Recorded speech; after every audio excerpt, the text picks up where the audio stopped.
centres.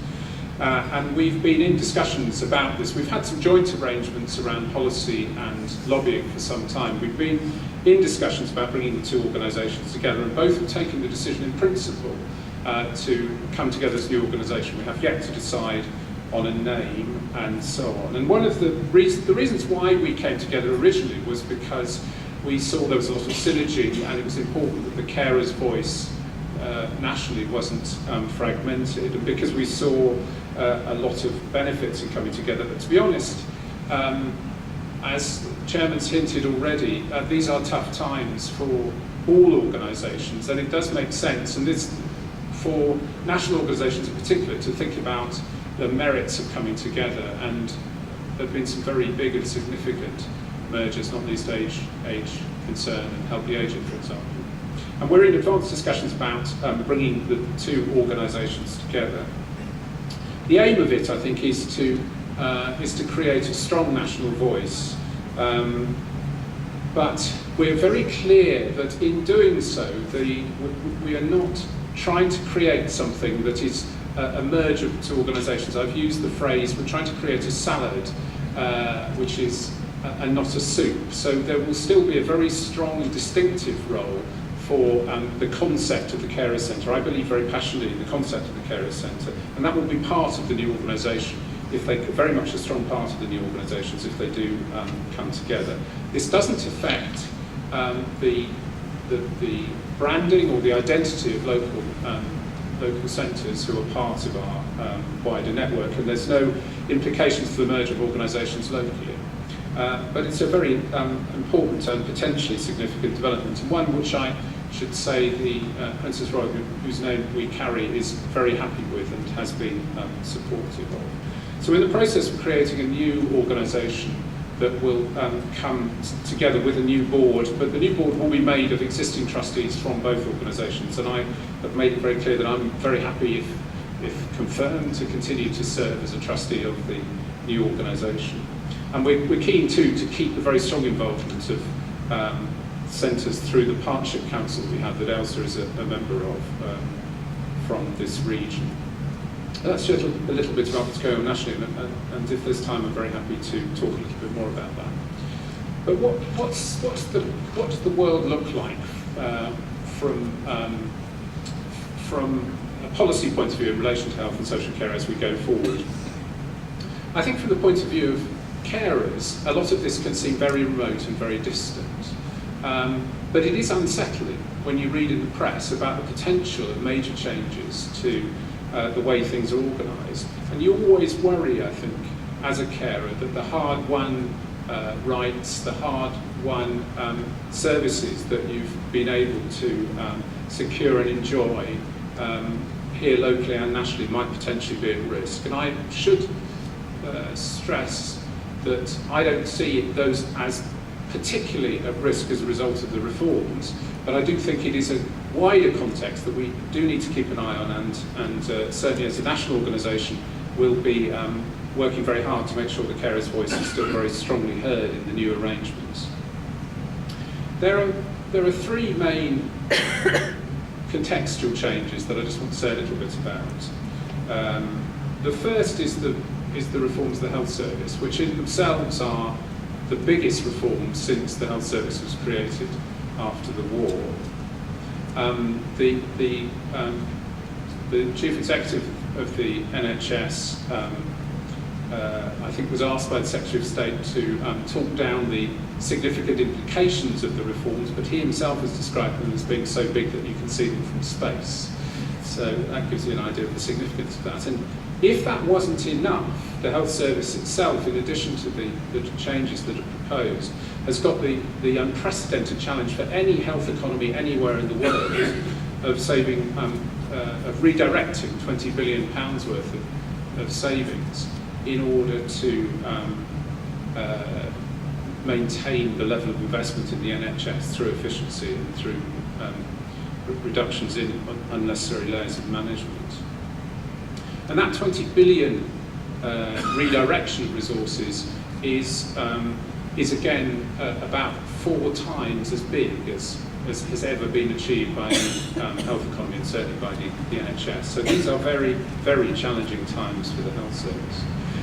And I'll come back and say a little bit more about what they might mean for you here in a second. The second set of changes is the changes to social care. And there's really quite a stark contrast, really, that everybody in the social care business is screaming for changes to the system because it is so badly funded, it is so confusing, it's so complex, it leaves so many people not entitled to a service who really ought to get one. And pretty much all the elements are lined up in place for reform. But it does look like social care reform may not come in the complete way that many of us would like it to come. We remain to see the detail of that. And then the third bit, which is sort of I've hinted at in relation to health service, but is nevertheless a big issue for you locally and for all of us across the country, is the impact of the reductions in public spending that are a consequence of the economic downturn. And to be honest, I think we've yet to see the full impact of those reductions across the public sector, but they are really big and in many respects really worrying, with large numbers of staff in the public sector either at risk of or already having lost their jobs. And it's in that context that your relationship here with both the health service locally and with the council, the relationship you've built up, the investment you've made in that relationship as a caring centre, and the support that you've had from both organisations is so crucial, because there's a strong mutual wish to ride out these changes without damaging the infrastructure of support to carers, which I think is really, really valuable. The big idea with the NHS reforms is that the NHS should go local, should become much more a local organisation with much more direct involvement for general practitioners, GPs, clinicians and other professionals in how it's organised. Listening to the debate about it, it's been a very heated debate. You would think that the bill that's currently going through Parliament is actually all about competition or about the privatisation of the NHS. But it's not, actually. It's much more about this localisation process. And to be honest, I don't think things would be very different in respect to choice and competition if the Labour government had stayed in power. The changes are primarily about giving GPs more influence over the way the health service is organised on the basis that they understand it best from their point of view, but also about giving greater choice. Now, I'm quite sceptical about the need for these reforms. I think that the scale of these reforms, the noise it's generated has actually raised a lot of anxiety and probably, in my view, is completely unnecessary. A lot of the changes that are proposed, particularly GPs being involved more, the merging of primary care trusts to have fewer organisations, could actually have been achieved without legislation. And I know that for many of you who watch these matters, you'll wonder what on earth is going on. The big shift will be that 80% of the NHS funding will now be in the hands of clinical commissioning groups of general practice, GPs, practices that are coming together to commission arrange health services locally. 20% will be retained by something called the National Commissioning Board, and that commissioning board will be separate from the Department of Health, which in a way that it hasn't been for a number of years before. So the NHS will be more of a standalone organisation, but with accountability back to Parliament. And at the heart of this idea is that GPs will be sitting in their practices feeling more empowered to do things to change outcomes for you, and that you as a patient will be more informed. But I don't know about you, but I've never felt empowered or informed when I've sat in front of my GP. I usually have to write down what's wrong with me in case I forget. And it's often better by the time I've sat in the surgery once I've got an appointment. But I do think more seriously though, what that description doesn't doesn't touch, of course, is the significance of carers in the relationship between GPs and the patient. And it's really important that this relationship of developing choice for patients, important though it is, doesn't fail to see them in the wider context of who actually provides the support to them. So what will it actually be like? Well, groups of general practitioners will work out locally the issues that they want to address and the services that they want to change and how they think there might be efficiencies.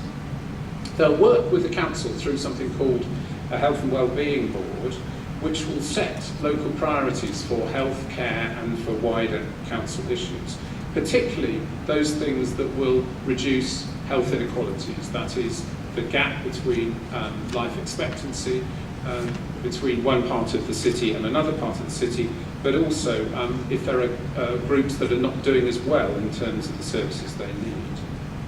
And the product of this will be something called a health and wellbeing strategy that will determine the future of services locally.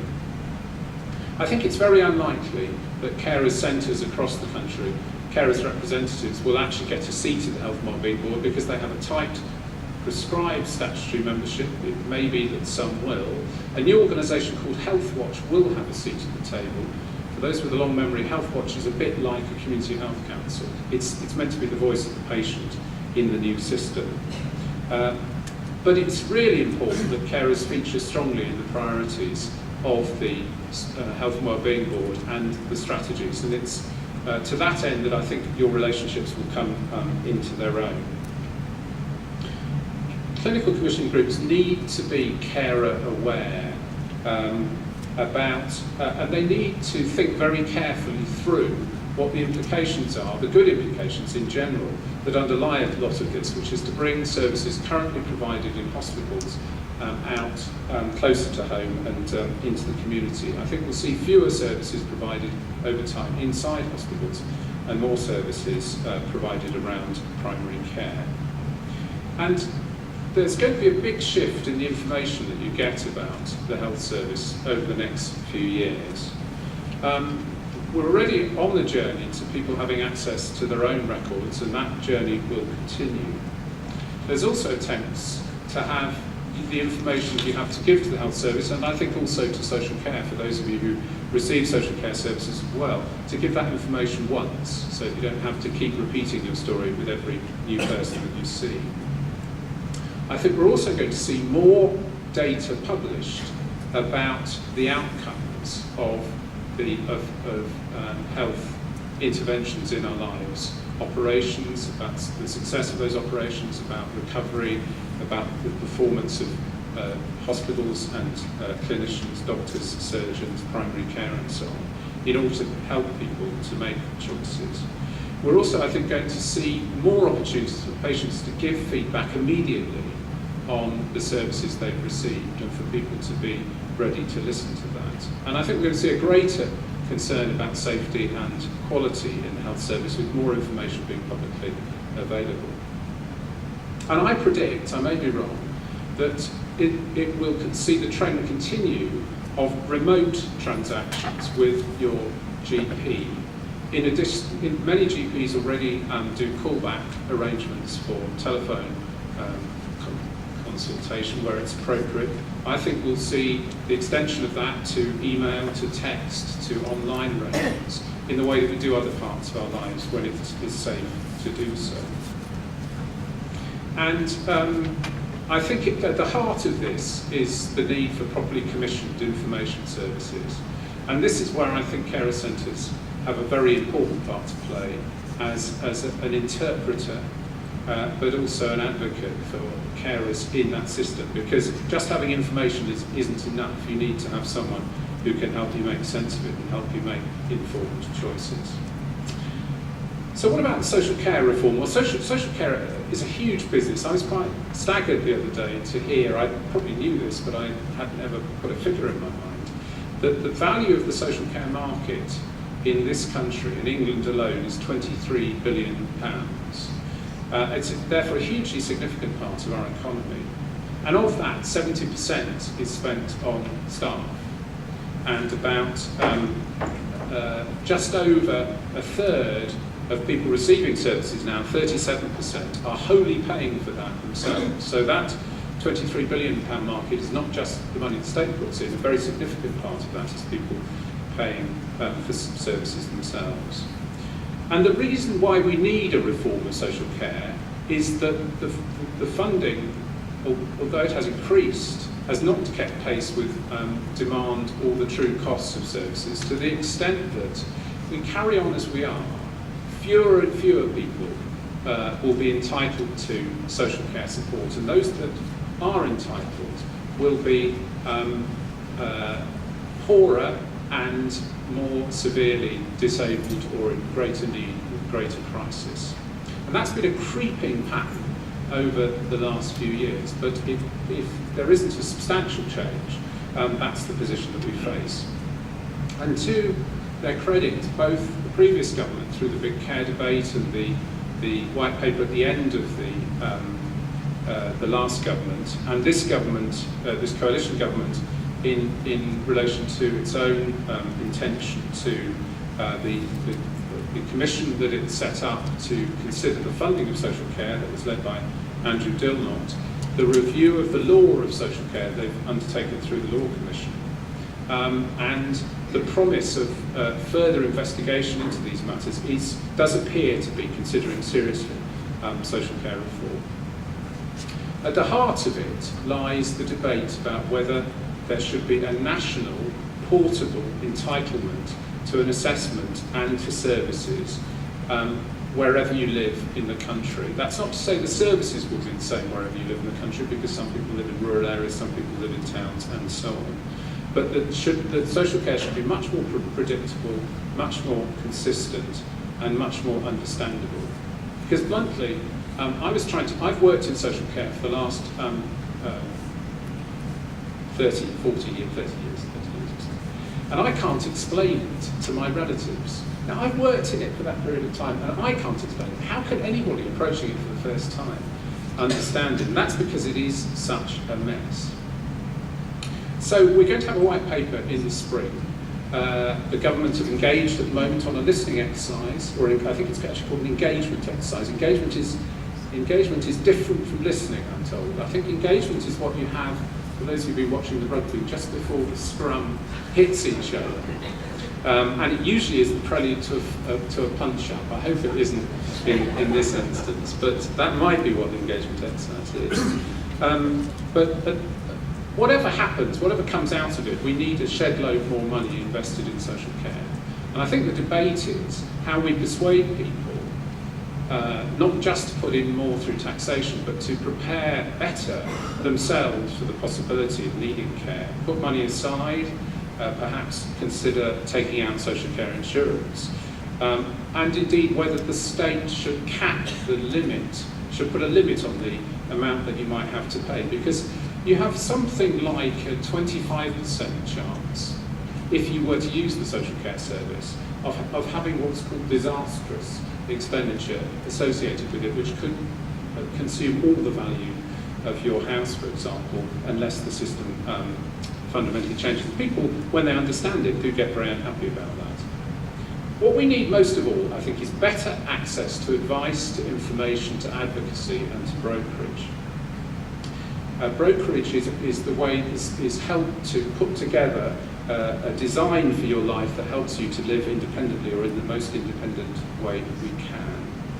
And I think that whatever happens, we're going to see the substantial growth, continued growth, in the idea of people having money through personal social care budget, also now announced through personal health budgets, to give them the greatest choice over how they might organise their lives. And I think we'll also see more development of services across health and social care boundaries around what we call the care pathways. That is, what works for people. For example, if someone has a stroke, the best combination of services based on evidence that will give them the greatest chance of making as full a recovery as possible. But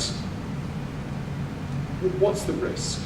The risk to all this, apart from the lack of political will, or that it goes back into the too difficult box, The biggest risk, I think, is that the system, as it stands, still relies too heavily on carers. I don't need I don't need to tell you this. It's something you live, those of you who are carers live with every day. And while there's a right to an assessment, and carers are now recognised much more in law, and carers are entitled to support in their own right, there isn't a right to a service or to support. There's only, at the moment, the right to an assessment. And bluntly, we're not going to see very major changes until we see a reform to the way the system is funded. In the meantime, the last thing I want to talk about, what's the impacts of the cuts? Well, if nothing changes, rationing will get tighter, there'll be a greater lack of clarity, the system will be even harder to explain, and there won't be better relief, which is what we need for carers to help them with their caring tasks. So where do you position yourselves here in Sunderland as a carers centre? I'm absolutely convinced that there's a continuing need for a distinctive local focus for carers. Carers need help to navigate their way through the system, they need support, they need mentoring, they need buddying, and they need help to plan, and they need someone to work with to lobby for better services. I think that a carer centre should be part of the national infrastructure that supports the social care system, and I've consistently argued for that, and it's one of my strong motivations for being active nationally in the Trust. I think there are 3 C's that best describe a successful carer centre. The first C is it connected? Is it a good partner locally? Does it have a good reach to carers? Is it valued and supported by carers? Does it have a wide range of funding? Does it enjoy good relationships with its funders? A big tick for you, again, it's connected. The second thing, is it consistent? Has it been there for a while? Does it look like it's going? I'm very pleased you're going concerned. Are you going to be here for a while longer? Do people value you? Have you got that sort of relationship that enables you to be consistent? And there's a big tick for that. And the final C for me, for a successful carer centre, is it credible? Do people believe it's doing a good job? Do people value it? And do you celebrate what you do well enough? Well, this is pretty convincing evidence to me that not only are you credible, but you're doing an incredible job here in Sunderland. So I'd just like to end by congratulating you, Chairman, the trustees, Elsa and the staff team on what looks like another great year. And I'd like to wish you all the best for what looks like an exciting new chapter with your help, Mayor, in your new premises, and all the best for next year. Thanks very much.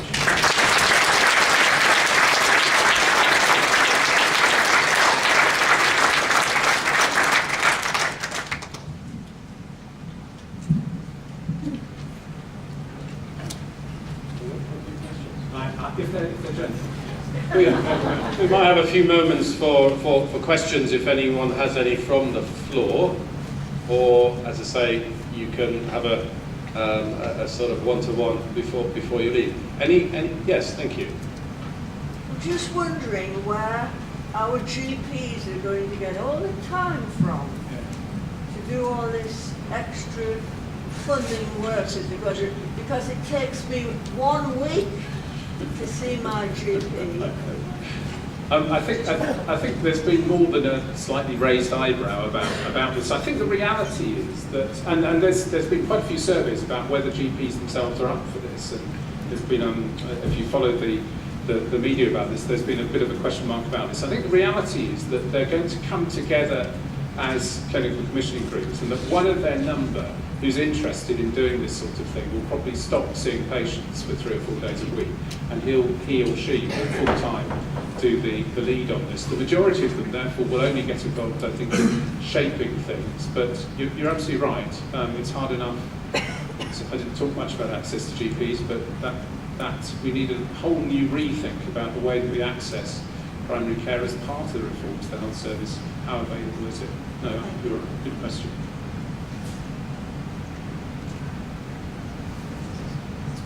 Thank you. I have a question. You know, we always say that the patient has a choice. Yeah. Technically, if you are going to be correct, you don't have a choice because if, say, you need a hip operation or a knee operation, and the doctor says, well, you can go to such and such a hospital, and they'll be all right to get to the queue a bit quicker, but then you have to go there for your outpatient appointment. So in practice, it is not practical to actually have choice because most people want to be in a hospital which is near to them and where they can actually attend an outpatient without costing them an arm and a leg. So when they say choice, they only say that you have a choice in this, you have a choice about. Actually, I think it should be forward about it to say, no, really, you don't have much of a choice. Yes, I think you're absolutely right. The one proposal in the bill is actually that there might be more variety in who provides services locally in an area. So at the moment, choice within the NHS is often associated with going to another hospital somewhere else in the way you describe it. One of the possibilities in the bill, first of all, is a choice about is that you're better informed about the options that are available to you. So is it the right thing to do to have that particular operation, or are there other ways you can be treated? So that's an informed.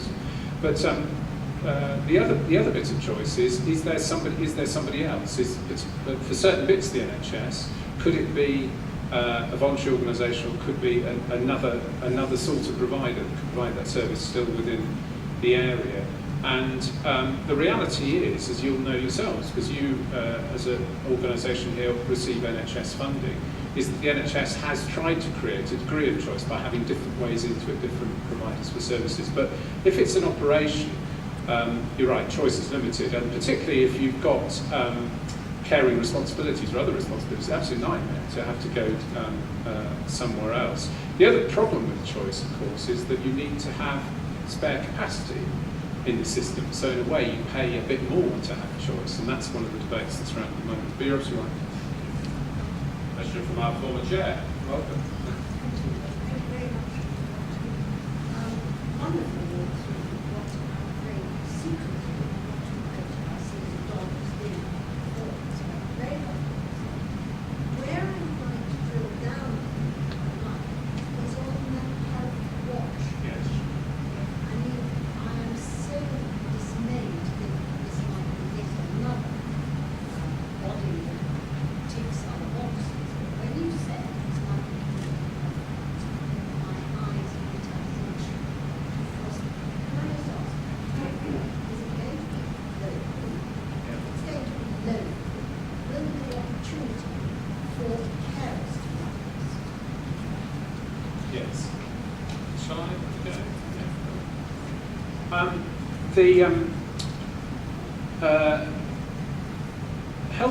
Health Watch, the Secretary of State for Health, when he was a civil servant, actually designed the privatisation, or the privatisation of energy. And you may remember, as part of those reforms, there was something called Energy Watch, which was the consumer champion of in the energy world. Now, when we look at our bills, we begin to wonder where it can go. So I won't go there as a metaphor. But the principle of it is to be the consumer champion. And what it will do is, since community health councils, there's been, I think, public and patient involvement arrangements, and then there was Links, which is still in existence. And Links is probably the closest to Health Watch in that it is a local service commissioned by the local authority from a host organisation that undertakes a range of functions. And Links and Health Watch will do a lot of what Links has done before, but with an extended remit into beyond the health service and into social care. It will also be responsible for independent complaints investigation. Andrew says that he struggled to explain social care to his sort of friends and families. I think what I want to say is certainly that you've been able to certainly without doubt, chart out the landscape for us and the directions in an incredibly clear way today. But certainly I've learned, at least some of the fog has lifted a little bit as to quite what some of this is all about. So we're truly grateful for that. I think the other encouraging point is to know that that in the other work that you do, that of course the carer's voice goes there too, and that's really, really important from your perspective as Vice Chair of the Princess Royal Trust for Carers. So we want to strengthen your elbow and strengthen your arm in that, really, without doubt.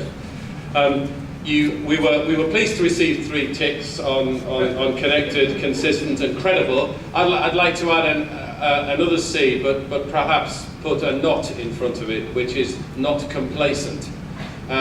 Because actually I think what you've done is set the board a challenge perhaps that we can visit at our next strategy day, which is coming up next month. Is it not, I think? Because actually we need to test those out to make sure that actually, you know, we are where we ought to be. So by no means can we continue forward with any sense of complacency, but we do take the tips nonetheless as encouragement. So thank you for being with us today. We truly appreciate that, and thank you for your address.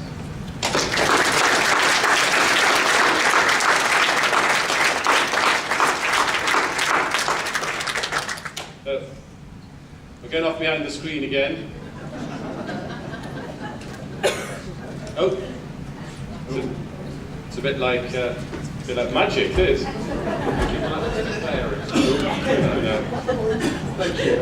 Thank you. As Elsa said, thank you very much.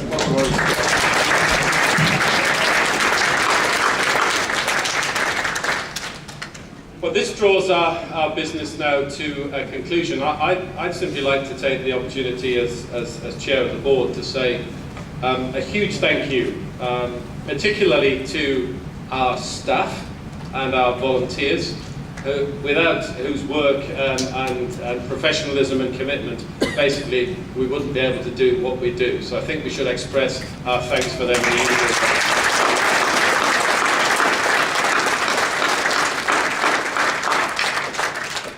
To fellow members of the board, again, thank you for your support and the time that you give to the life of the centre. And a final thank you for coming. Good to see you again. I hope that as we move into next year, you'll be able to come and visit us in our new premises. And hopefully you won't have to climb all the stairs, which will be good. So I wish you well, and again, thank you for being with us today.